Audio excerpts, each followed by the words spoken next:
Hello, I'm Joe Rua, lead forecaster here at the National Weather Service office in Lake Charles, Louisiana. I'm here to talk to you about the 2022 hurricane season. Let's go ahead and look at the seasonal outlook for 2022. NOAA recently issued their outlook for the 2022 Atlantic hurricane season. NOAA is predicting a 65% chance of above normal season, 25% chance of near normal, and a 10% chance of below normal. So what does this mean? Their predictions are named storms between 14 and 21, hurricanes from 6 to 10, and major hurricanes that are category 3 or higher from 3 to 6. Now let's look how that compares to some other credible entities around the world. Once again, for NOAA, named storms 14 to 21, normally is 14. Hurricanes 6 to 10, normal is 7. And major hurricanes, category 3 or higher, is 3 to 6, and normal is 3. Now for Colorado State University, kind of the pioneers behind seasonal outlooks, they're predicting 19 named storms, 9 hurricanes, and 4 major hurricanes. Well, tropical storm risk, which is a group of academics out of the Great Britain dealing with the insurance industry, they are predicting 18 named storms, 8 hurricanes, and 4 major hurricanes. Well, the European Meteorological Organization is predicting 16 named storms, 8 of those hurricanes. So the consensus is above normal season. So what do those numbers mean for our locations? Well, we can take the outlooks and put it from Colorado State University. We kind of put those numbers into the tropical cyclone impact probability, which is defined as getting a system within 50 miles of a location. So for Louisiana and Texas, based along the coastline, they have a 4 out of 5 chance of getting a tropical storm. Normally it's about 3 out of 5. They have a 1 out of 2 chance of getting a hurricane. Normally it's about 1 out of 3. And about a 1 out of 4 chance of getting a major hurricane. Normally it's about 1 out of 6. If you take a closer look, like for Southwest Louisiana, getting a tropical storm within 50 miles of Southwest Louisiana is about 1 in 2 chance. Normally it's about 1 in 3. A hurricane, about 1 in 4. Normally it's about 1 in 6. And for a major hurricane, about an 8% chance. And normally it's about a 5% chance. These numbers are very similar also for South Central Louisiana and Southeast Texas. So basically, look at those numbers. They're kind of on the low side, right? Like a 25% chance of a hurricane, an 8% chance of a major hurricane. Well, let's look at our low probability, high impact matrix. This basically what we're showing here is that low probabilities really matter. For example, the impact of getting a hurricane or a major hurricane, damage and consequences would be severe to major. Even though the probability might be rare or unlikely, it's still, as far as preparations go, the risk is pretty much high enough that you need to be prepared. So pretty much with low probabilities in high impact events, you must prepare. Another way to look at a low probability, high consequence event, for example, 20% chance of rain. So we're forecasting 20% chance of rain, and all of a sudden it rains.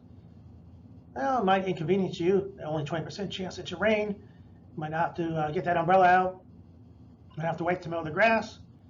However, if we say you got a 20% chance of a hurricane force winds, and hurricane force winds hit, obviously it could be catastrophic damage. So it's important to prepare for a high impact event, even though the probabilities might be low.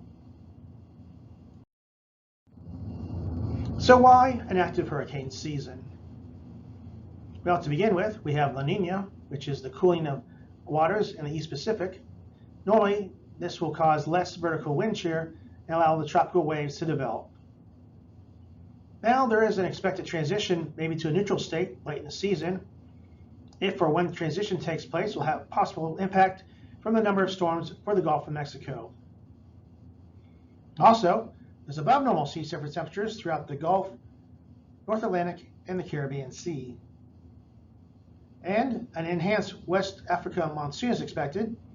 This means that tropical waves coming off of the African coast will be more favorable to develop. Here's a look at those sea surface temperatures. Going back to January, you can see the cooler temperatures out there in the East Pacific. So we were in a La Nina pattern to start the year. And here in May, we still see the cooling of temperatures out there in the East Pacific. So we're still in the La Nina pattern.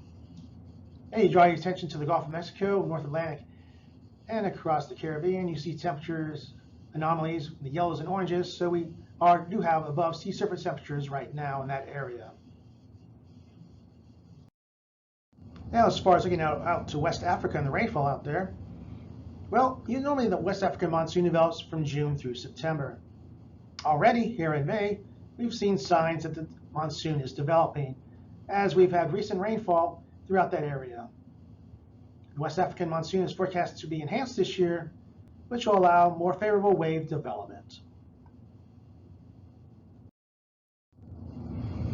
Here's a graph looking at pretty much the average number of Gulf of Mexico tropical systems from 1950 to 2020 during the different weather patterns.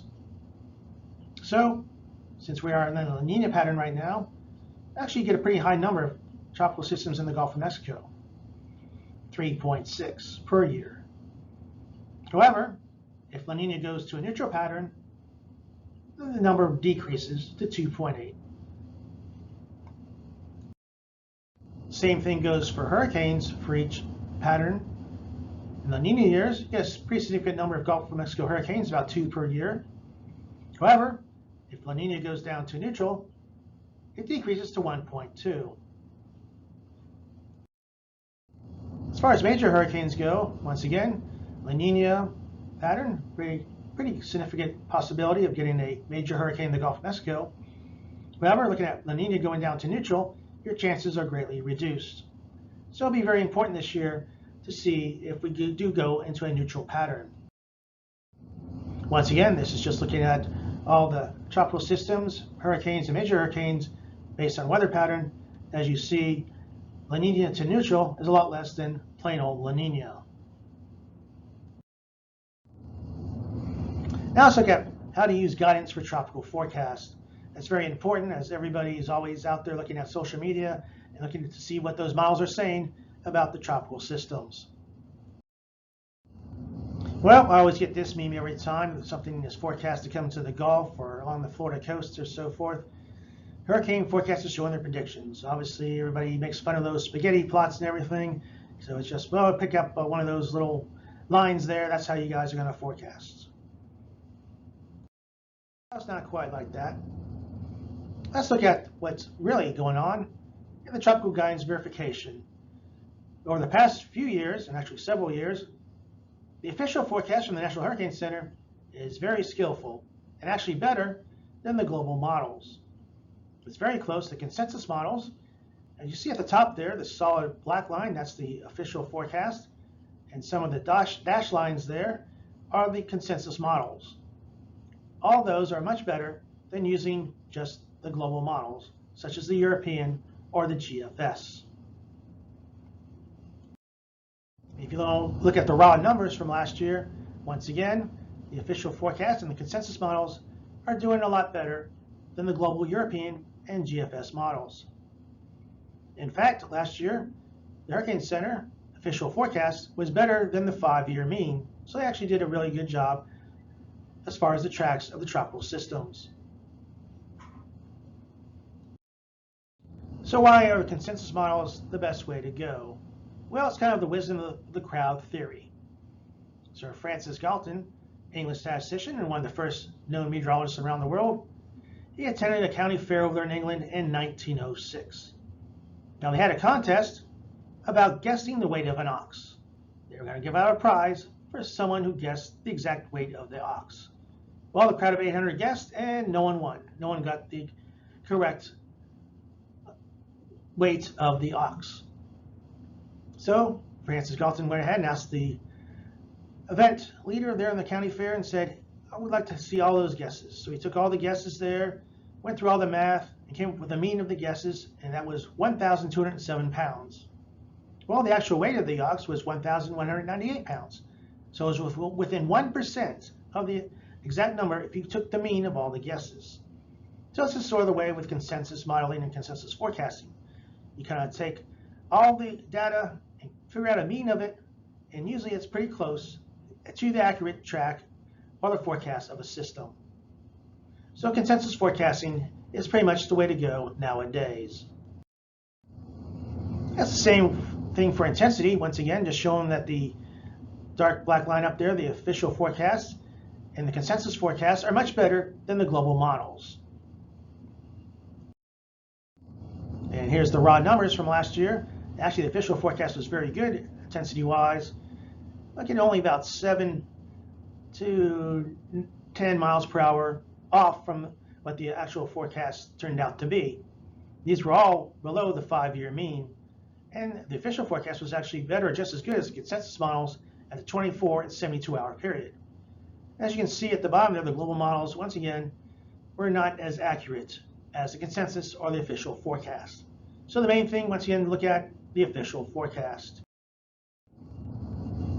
Now here's something important. Because the guidance is out there now and everybody has access to the guidance, people like to share kind of the social media hurricane hype. That's just one model run of one global model at one time frame showing some sort of hurricane or tropical system coming towards one location. Now, some of these are 8, 10, even 2 weeks out in advance. The fact of the matter is that any sort of global model does not have any skill at that level that far out. They seldom become reality, and also these graphics really don't provide any sort of context. As we saw earlier, the official forecast and consensus forecasting is much better than any just one model run. So basically just ensure your information is from a reliable source. Avoid sources of the so-called keyboard meteorologists that try to create hype, make predictions beyond the current science, just so they can get likes and clicks and shares on their social media pages. Rest assured, if there's a tropical threat for the local area here, the National Hurricane Center and the National Weather Service Lake Charles will be posting about it.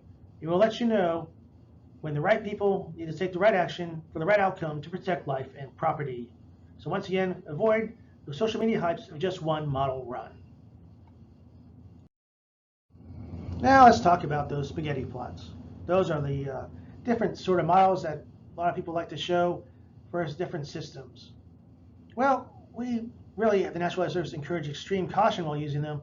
And actually, we discourage from using them when we use our briefings to our main partners. Basically, when you look at these tracks, they aren't seeing the whole picture. Like some of the best guides, like the Florida State Super Ensemble, isn't publicly available for proprietary reasons, so you will never see something like that on any of these spaghetti plots. And there's no really continuity from cycle to cycle. They just show what everything is showing at this time. It doesn't show that it's been getting better or which model is doing what. And also, there's not a lot of expertise out there for people just looking at these. They don't know sort of the strengths and weaknesses of each model, what each model mathematics go into each model, when they're used, and so forth. Some of these aren't even exact models on the situation. Some of these are based on climatology, and some of these are just totally verification markers that the Hurricane Center goes back in time to see if their forecasts are skillful or not. So basically, there really is no context there. As we saw earlier, pretty much the official forecast and consensus modeling is the way to go, and not just plain old spaghetti plots. That really adds to confusion, and a lot of times some people have optimism bias. So if they see a little marker, a little spaghetti plot going away from the area, they might not pay attention anymore, saying, hey, look, it's going away from us. So if you remember watching Seinfeld, the old mean soup guy, he was like in line there, he'd say, no soup for you. Well, as far as the National Weather Service goes for our official briefings, there's no spaghetti plots for you. So once again, to wrap up tropical forecast guidance, National Hurricane Center official forecasts are improving and better than most models, including the consensus models. And as always, consensus of global models makes for the best forecast. We'll go back to the wisdom of the crowd thing. Tentative forecasting still has some issues, but it's getting better. As you saw this past year, official forecast and intensity forecasting was really good. As far as the National Weather Service Lake Charles is concerned, use of spaghetti plots and briefings are highly discouraged, and we really don't use them. And remember, do not look at just one model run, especially posts shared on social media with no context. The official forecast and consensus forecast is much better. So now let's look at some of the key Hurricane Center products that we use during hurricane season. The first product is the Tropical Weather Outlook. Now this product is really used for give you the first look, the first inkling of something that's going to develop. So basically we're looking at the formation potential with a tropical cyclone. That can be either a tropical depression, tropical storm, or hurricane within the next 2 or 5 days. So when you look at a product like this, the X will locate the location where the disturbance, where the forecasters think that either from guidance or from satellite picture or ship reports that there's something out there and something to be concerned about. That will show where it's located. Now the shading area will show the potential formation location, not necessarily the track. And the color of the shade will represent the categorical chance, whether it's low, medium, or high. When it comes to verification, when it's usually a high percentage, they most likely will develop. Now, for these products, the Tropical Weather Outlook, they started to be issued on May 15th, and they'll go all the way until November 30th. Now, there are 4 times that are either issued daily from the National Hurricane Center: 1 a.m. Central Daylight Time, 7 a.m., 1 p.m., and 7 p.m. And here's an example of a Tropical Weather Outlook from last year, 6 days before the landfall of Hurricane Ida. Now, looking at the yellow shaded area, the low potential is going to develop there in the western to northwest Caribbean. That was 6 days out.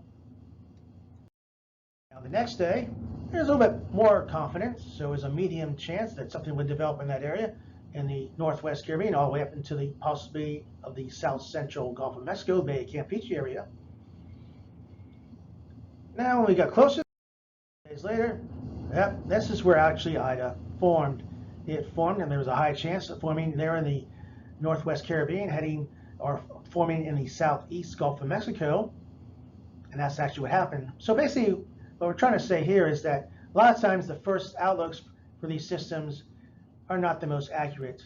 Usually the guidance and so forth is not good that far out, and until something really starts to develop, then we have a better chance, a better certainty of where it's going to go and where it's going to form. Now, probably the most popular product that the National Hurricane Center puts out is their forecast cone product, the quote-unquote cone of uncertainty. Looking at their web links, there's actually more hits on this forecast product than the other product that the Hurricane Center puts out on their web page. Now, everybody talks about the cone of uncertainty, but really what it is, it represents the probable track of the tropical cyclone center.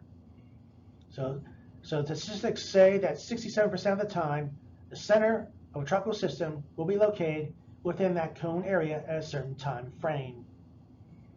Now, what's important is that these do not indicate the impacts. As you see right here, the impacts of this system can be outside the cone. So that's an important thing to remember. Now, for those interested, here's going to be the size of the cone for the 2022 Atlantic hurricane season. Now, the cone will be the same for every system, no matter how accurate we think it's going to be, or how good the guidance is, or how small or how large it is. The cone is always the same. So, for example, at the 24-hour period, the cone will always be a radius of 39 nautical miles. At 72 hours, it'll always be 100 nautical miles, no matter the system, the time of year, or the forecast accuracy. Now, it's interesting to note, as you see the change from over the past decade, the cone is getting smaller. Like say it's on a diet, it's about a third smaller than what it used to be. Now, unfortunately, tropical systems are not getting smaller. They're not on a diet. They're staying the same or maybe even larger than they are in the past. So as the cone gets smaller and the forecast gets better, the likelihood of the impacts are going to be outside the cone. So what are some common misconceptions about the cone? So the cone represents the uncertainty for this particular storm track. No, the cone will be the same size for all storms and scenarios for the entire hurricane season. There's no change for size, strength, or track uncertainty. The cone represents the area of expected impacts from the storm. Once again, no. Impacts are felt outside the cone on a regular basis, and warnings usually extend outside the cone, especially as the storm approaches the coast. So remember, you need to keep informed of what the impacts are going to be and not just look at the cone.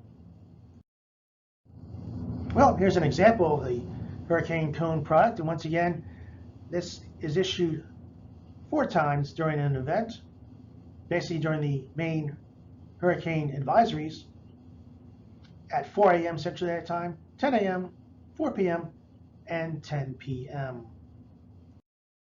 Now, what is interesting, once again, here's an example of Hurricane Ida from last year.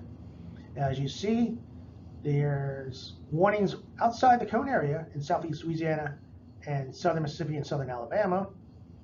As we get closer, once again, the cone is very small near the coast, but the impacts are definitely going to be outside where the cone is across southeast Louisiana into southern Mississippi and southern Alabama. So to review the forecast cone product, you use this to see the overall forecast idea and trend of the tropical cyclone. It will show the probable location of the center of the tropical cyclone.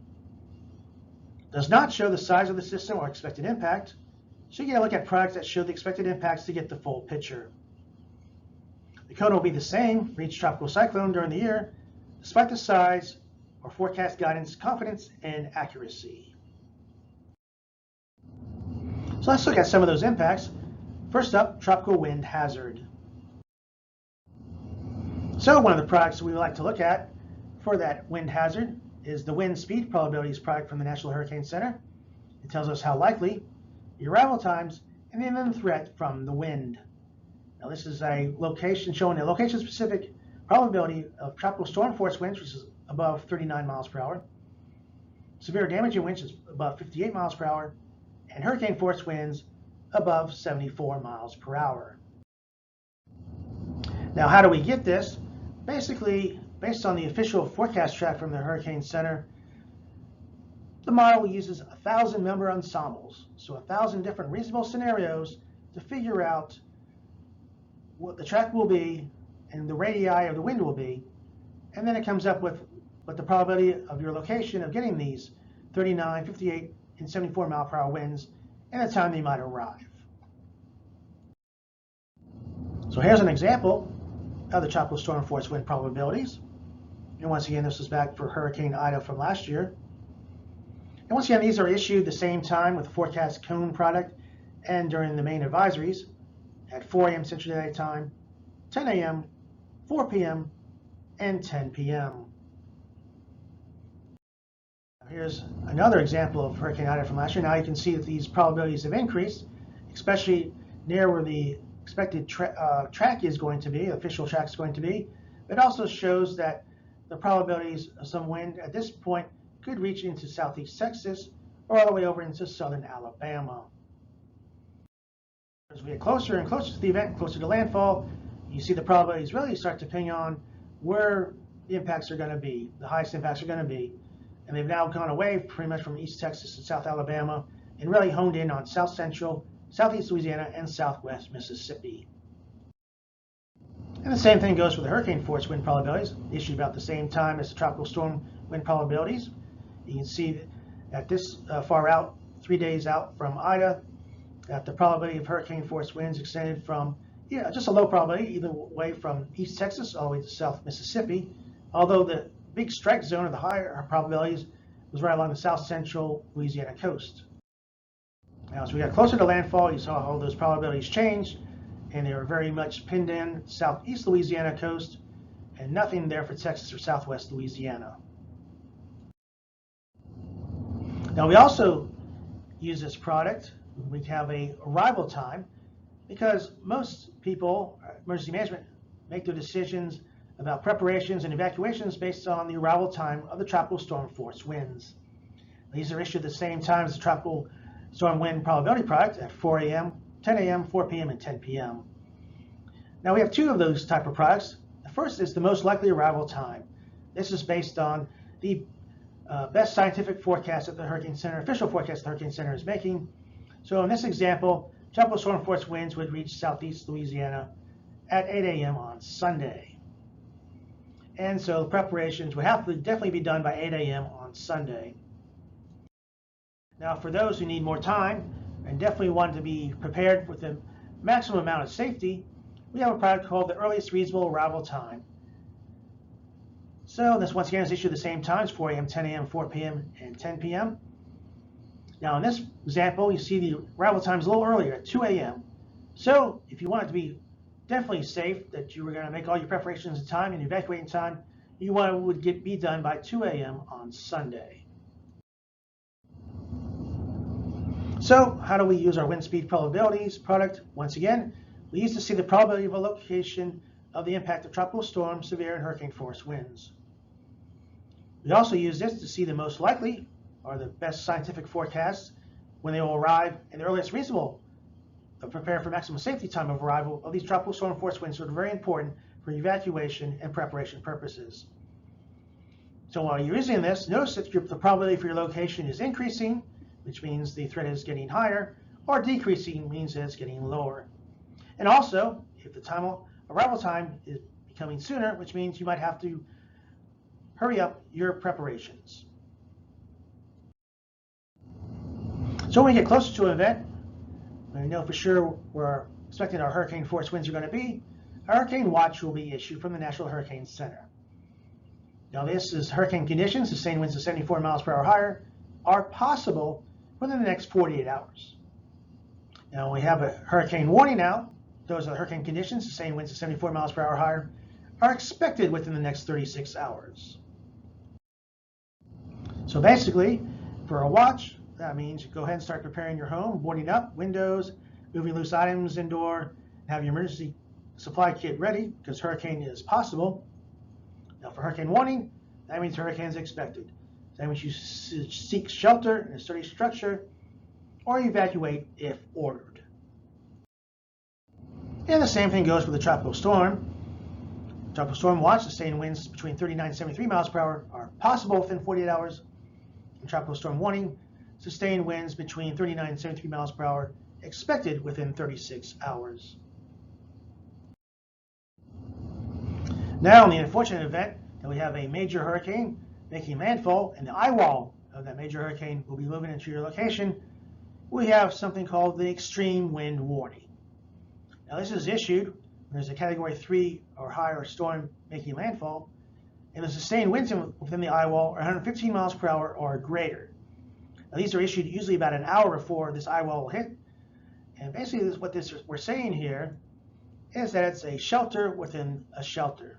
So basically we're able to evacuate, and so you stayed at your place and you've all sheltered up in there, and now you're going to get the catastrophic winds. This means you have to really move to a location within your shelter there that's away from windows, that's very sturdy. You can protect yourself, put on your helmets, get your mattresses and your bed covers out to cover you from any sort of flying debris and stuff like that, because basically catastrophic damage is getting ready to occur. Let's look at our storm surge hazard. So once again, we have a product from the National Hurricane Center for potential storm surge flooding. This is issued once again during the main hurricane forecast advisories at 4 a.m., 10 a.m., 4 p.m., and 10 p.m.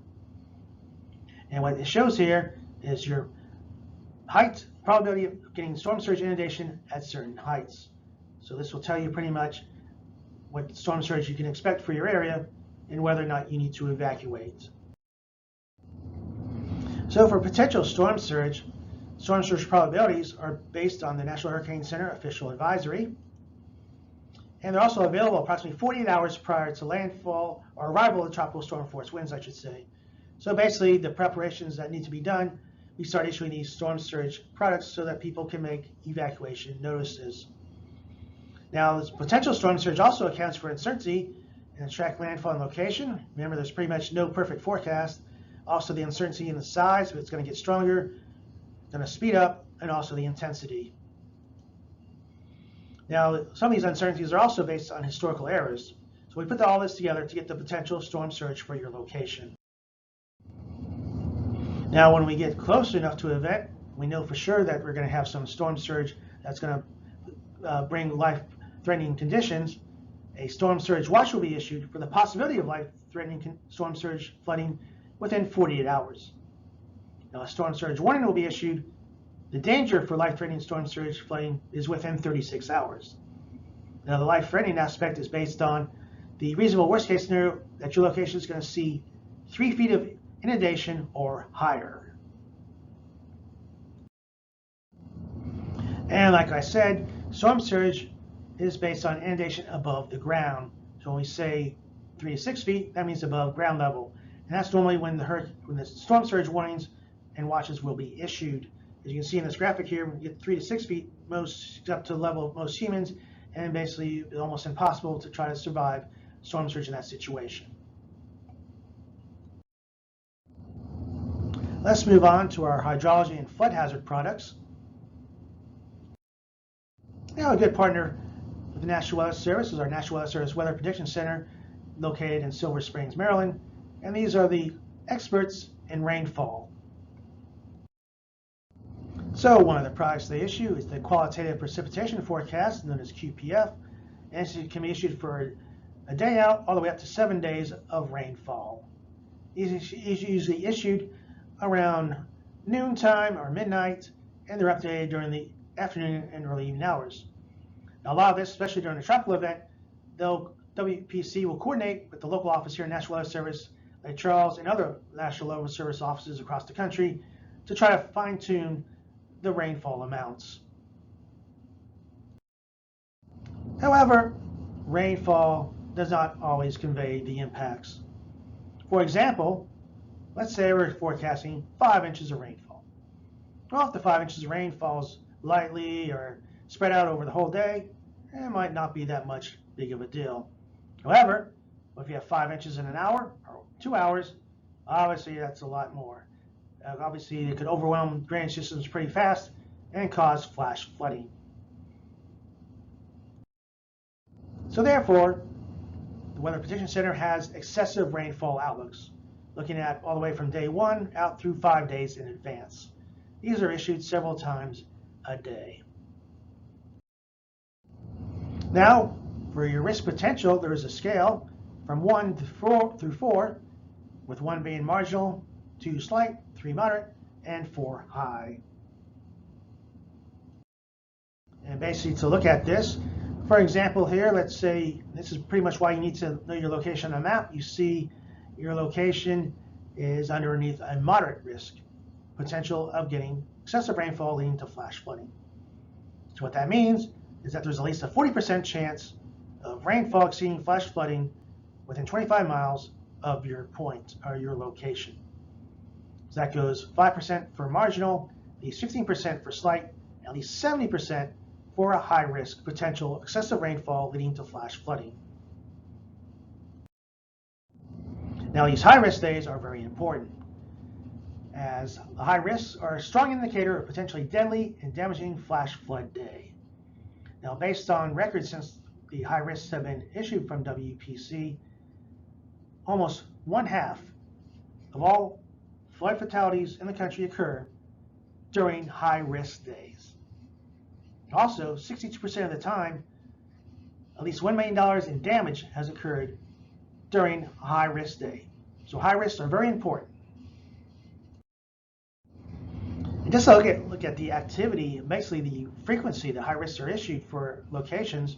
The state of Texas is number 1, while Louisiana is number 2 in getting high risks issued for their areas. That's within the last 5 years. We can break it down by the forecast office also. So here at the National Weather Service office in Lake Charles, we're actually number 1 in the country. We've had more high risk days than anybody else in the country. So when we have the flood potential out there, when it gets to a point where a flood watch needs to be issued, we will issue one, and that basically will say need to be prepared because flash flooding is possible. Now, when we see on radar that rainfall is occurring that looks like it's going to cause flooding right away, we'll issue a flash flood warning. So this is issued when flooding is happening or will happen soon, and roadways will begin to be flooded. Remember, never drive through flooded roadways. Turn around, don't drown. So for flood warnings, you want to take action. Now we also have a product called a flash flood emergency, which has been pretty recent. So what's the difference between a flash flood emergency and a regular flash flood warning? Well, the flash flood warning we just said is issued when there's dangerous flooding about ready to happen. So some roads may be flooded, homes and businesses may flood also. However, in a flash flood emergency, this is an exceedingly rare situation. There's going to be severe threat to human life and catastrophic damage from flash flood. That's happening right now. So it's a life-threatening situation. You need to take action immediately. And one thing is, do not attempt to travel because most roadways will probably be covered by water, unless you are given direct evacuation order from the emergency management authorities. Well, let's look at the tornado hazard now. So our friends at the Storm Prediction Center issue products to help us out with the tornado threat during tropical systems. And once again, there's a risk potential scale. This scale goes from 1 to 5, with 1 being marginal, 2 slight, 3 enhanced, 4 moderate, or 5 high. Another way to look at the hazard risk is the probability relative to normal. So example is tornadoes. During tropical systems, we get tornadoes in those outer bands. Well, on a normal day, we have a 0.2% to 0.4% chance here in the Lake Charles area of seeing a tornado. Now, on a marginal risk day, you have a 2% chance of seeing a tornado within 25 miles of a location. So that's 10 times greater than normal that you might see a tornado. For a slight risk, it's 5%, enhanced 10%, moderate 15%, and high 30%. So obviously, you'll have an extremely greater chance than normal of seeing a tornado 25 miles within your location.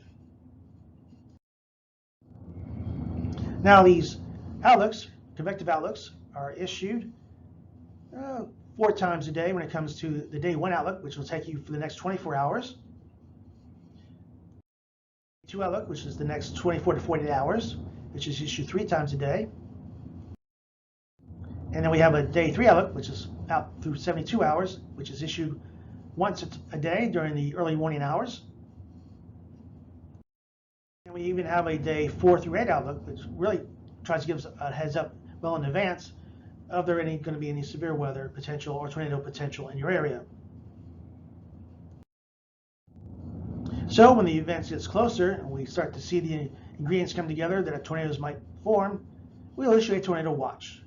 This means to be prepared, tornado is possible, or the ingredients are there for tornadic formation. Now when we issue a tornado warning, that means take action. As we've seen on radar, all indications that a tornado is expected to form. So once again, tornado warning means take action. Now let's look at effective hurricane messaging in 2022. After all, that's the National Weather Service's job. How do we message the hazard threats to the public?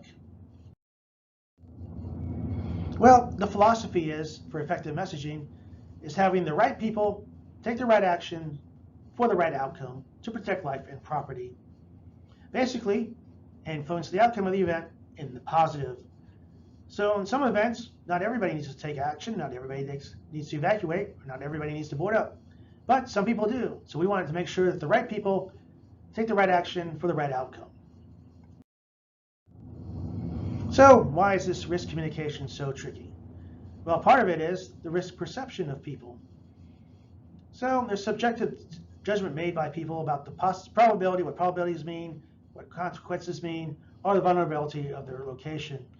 And sometimes it varies from person to person just based on their background, upbringing, personal experience, education, etc. So the actual risk might not be what the perceived risk is. So there's also risk tolerance, which is how willing people are to take their chances. For example, people might be saying, hey, I've lived here every year and the hurricane never affects me, so we'll be just fine. They might be willing to take their chances, where other people who have been affected by hurricanes and seen the damage might be more willing to take action.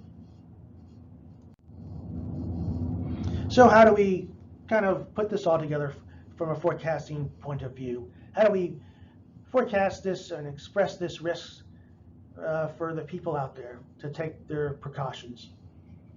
Well, in the middle there is the official forecast. This is what normally people prepare for. That's quote unquote the 50% there. Is you kind of take a joke there, 50%, flip a coin. But actually, what that means is that definitely 50% of the time the forecast will be less than that, or 50% of the time the forecast will be more than that, as far as like winds or rainfall, storm surge, etc. Now, if you want to prepare for the biggest margin of safety, we have the reasonable worst case scenario, which is all the way down there at the 10% exceedance level of the forecast, which basically means that 10% of the time winds might be higher or storm surge might be higher and so forth. But definitely that's kind of the reasonable worst case scenario. Or, as we like to say, the greatest margin of safety to prepare for. Basically, it's better to be safe than sorry. Now, on the other spectrum, the margin of danger increases because we have what's called the reasonable best case scenario. So a lot of times when people try to look at that, they might think, hey, I don't have to worry about it. Everything will be fine. I'm not going to go ahead. I'll take my chances. I'm not going to go ahead and prepare. So normally we don't put out those quote unquote reasonable best case scenario forecasts. Usually we just go with the official forecast and then the forecast for the greatest margin of safety. And here's an example of how we do this. So here's the official forecast on the left. That's what's called the quote unquote deterministic forecast, or the 50% exceedance forecast. And on the right hand side, we have the reasonably worst case scenario, or the prepare for maximum safety forecast. So this is an example 2 days before the landfall of Hurricane Delta. Now, if you remember from Hurricane Delta, we had an official highest wind gust of 96 miles per hour at Lake Charles Regional Airport. So the forecast, the official forecast, the best forecast we could come up with based on science, was sustained winds of 60 to 80 miles per hour with gusts to 100 miles per hour. Now at the same time, though, we were putting out the prepare for maximum safety forecast, which said you had a potential for a major hurricane or winds greater than 110 miles per hour. So basically, if you prepared for that, you would prepare for the maximum safety, and you would probably be okay if you've prepared for that. What other preparations you do for having winds in excess of 110 miles per hour. So what these maximum safety forecasts are called are hurricane threats and impacts graphics. And we have one for each hazard from tropical cyclones. So here's an example with Hurricane Ida of the forecast wind threat, which was to prepare for these conditions for maximum safety. So how we come up with this, once again, we have the potential risk, which is equal to the probability of it happening. Once again, there's really is no 100% certainty, no perfect forecast. So we have some uncertainty in there always. Against the consequence, obviously, if you're going to have like 110 mile per hour winds, what the consequence is going to be, and also the vulnerability of the population. So you put all that together, and you come up with these potential risks for your area. And for Hurricane Ida, you saw there, during this forecast, we were telling people for maximum safety to prepare for the Category 3 or higher intense major hurricane force winds there in south central Louisiana. And for over here in southwest Louisiana, there's potential for maybe some tropical storm force winds. Now we also have this one for storm surge. This was an example from Hurricane Laura. And during this time frame, basically we had the potential for devastating extensive storm surge of 9 feet above ground level throughout the whole coast of southwest and south central Louisiana. And some of this storm surge had the potential to go all the way up into Lake Charles, which is a substantial storm surge flooding of 6 feet or higher. Now basically this was a couple of days out based on the track and also the potential of uncertainty that the track could churn either way, left or right, from the center point, or the higher winds could be on either side of the system. So in this scenario, obviously, eventually the higher storm surge was all east of Cameron, up in Cameron into Vermilion Parish, and kind of missed the western half there over in southeast Texas and also up into the Lake Charles area. But if you prepared for this, you were definitely safe from the storm surge that occurred. And also we have that for the flooding rain threat, which once again is based on the potential risk. So we have extreme flooding, or major flooding, or moderate flooding in this scenario right here. So if you're like in the Southeast Texas Beaumont area, potential for extreme flooding rain, you definitely would want to take your precautions if you're in a flood-prone area, or actually in any area. Actually, the flood-prone area, when you have extreme, is pretty much everywhere. You definitely want to take your precautions, getting sandbags, etc., or even evacuating if you're in a low spot. Now, also we have the one for forecast tornado threat potential, and this is an example from IDA, which said that there was a potential, based on the uncertainty of the track, there could be tornado formation all the way into the Lafayette area and just east of Alexandria. So we also have some messaging challenges out there, and one thing we like to talk about is having one voice. So what is this? Well, our takeaway from post-storm surveys is that the power of a unified voice saves lives.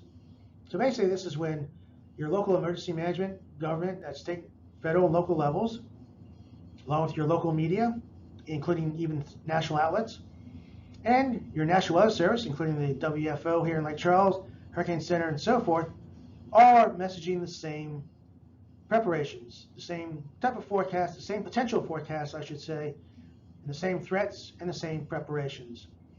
Usually, if everybody has one voice saying the same thing, people are more likely to take action. This is just an example, sort of graph showing how that is done from the National Weather Service perspective. For example, the National Weather Service can take their message directly to the public. We do that through our website, through our products we put out, National NOAA Weather Radio, also through our Facebook Lives that we do on social media and so forth. So we talk directly to the public. Now also, we're doing the same briefings to our emergency management community, so they're getting that same information. And also these products go out to the local media here. So we're messaging the same aspects to all three entities. And hopefully, to have one voice, local emergency management will also put out these forecasts to the public, so they will have what's going to be happening and what the official forecast is. And the local media will also go ahead and put out what the potential risks are and what the preparations need to be done. So that way, if the public hears this from all three sources, they are more likely to take action. And once again, we want to have the right people take the right action for the right outcome. So how do we do this one voice thing? Well, first of all, we have to build relationships prior to the events, not during the event. So this is the pre-season. We have to go out there and create trust with our partners. That includes local emergency management community by going out there, visiting them, giving them talks, doing briefings with them, sort of putting a face to each other. And also with the local media, we have ways to do media visits, to chat with them, to do interviews and so forth. So we're also on the same page. And also to the public, doing sort of talks like this, also getting to know us, making sure that you trust that we know that that you trust in us, that we pretty much, our main job is to protect life and property, and everyone here, all the forecasters here, have taken an oath to do that. So here's just some general messaging takeaways. So basically, what we want to do is, when it comes to tropical systems, focus on the hazards and impacts, not track and category, as impacts can occur away from the track, and also certain impacts can occur differently with different categories. So for example, let's say it's just a Category 1 windstorm. Well, you can still have very high impacts from flooding rains and storm surge, or even a tornado threat. Also remember that every storm is different. So every time you hear someone say, well, this developed back where such and such hurricane developed back in the 1950s, it's going to move the same way. No, every storm is different. Every storm has necessarily different tracks, different timing, has different impacts. So you can't really just say, well, the last hurricane did this, so it's going to do this time also. Also, you got to remain focused on what the hazards are, especially if the category decreases. So it might be, quote unquote, weakening as far as the wind goes, but you might still have a very strong flood threat or a tornado threat. Also remember that significant impacts occur far from the center and outside the cone on a regular basis, so you don't always just want to look at that little solid black line or black dot where the track is, where the center is, or just where the cone is. You want to make sure you know what the impacts are going to be for your area, That's why it's very important to know your location on the map so you can figure out where the impacts are going to be. Also, look out for bad information from the keyboard meteorologists. These are the people that are out there that share hype and maybe give out some bad information just to hype up a storm in some area, even though nothing might be happening in their area, just so they can get shares and likes and comments on their social media pages. So basically, try to encourage everybody, your friends and so forth, to share only information from reliable sources. That's the official stuff from the National Hurricane Center, your local National Weather Service office, from the local emergency management community, and also your trusted community in the local media that shares and has relationships with the official emergency management and weather service offices. Once again, remember, you want to hear one voice from the emergency management, government, media, National Weather Service. Well, let's talk about something that's very important also, is rapid intensification of systems. Here's a map, courtesy of Brian McNulty at the University of Miami Research Center. What it shows is every Category 5 hurricane hit the United States in recorded history. You can see here that 3 days before landfall, these systems were not much of anything. They were either tropical depressions or just minimal tropical storms, but they grew fast and rapidly intensified before landfall. So it's very important to keep track of these systems and keep updated on the forecast and what these systems are doing. Even though they might look like nothing a few days out, you might need to hurry up and take precautions. So it's important to always look at the forecast. Also, we're starting to get a little bit more understanding about rapid intensification is going to occur, and we start to message that more and more. For example, here's Hurricane Laura, less than 72 hours before landfall. At that time, Laura was just a tropical storm. However, you see the forecast there, we do have it as a major hurricane before landfall.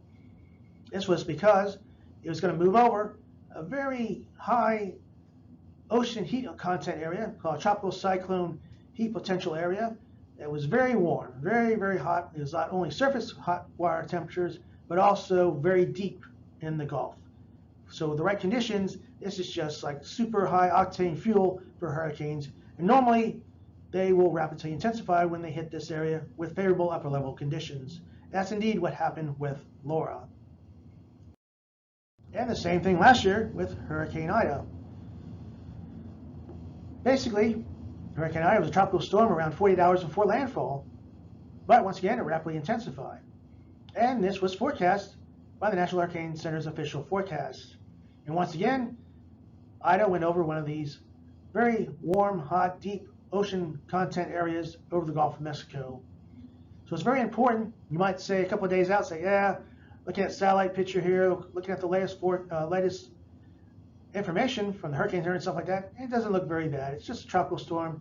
We'll be okay. Nope, you want to look at the forecast because you're not going to have much time to make those preparations and evacuate if something rapidly intensifies. So here's some resources, resources to look at during hurricane season. Here at the National Weather Service Lake Charles, our homepage is weather.gov/LCH. And on our front page, on our homepage, you can have links to all our tropical stuff. And if there is a tropical situation going on, we'll have graphic casts on there to show you the warnings, watches, the tracks, the impacts, and so forth. Also on social media, on Facebook and Twitter, you can search for us. And we always keep up posting there also the impacts and the tracks and intensity of hurricanes. And also we do our Facebook Lives, which are very popular, which give very important information to the public. Also, you might want to look at the National Hurricane Center's website at nhc.noaa.gov, Storm Prediction Center to get those severe weather outlooks and tornado outlooks at spc.noaa.gov. The Weather Prediction Center's homepage is wpc.ncep.noaa.gov. That can get you the rainfall amounts and also the excessive rainfall outlooks. If you live along the coast there, looking at the storm surge, get your tide data at the National Ocean Survey. Tide water levels are located at tidesandcurrents.noaa.gov. And if you live along a river and have hydrological problems, your river stages and forecasts can be get at this website, water.weather.gov/AHPS. Well, that's all for now. So this hurricane season, let's be prepared, be smart, I hope everyone has a good hurricane season, and that means we won't have to deal with any hurricanes. Thanks for listening.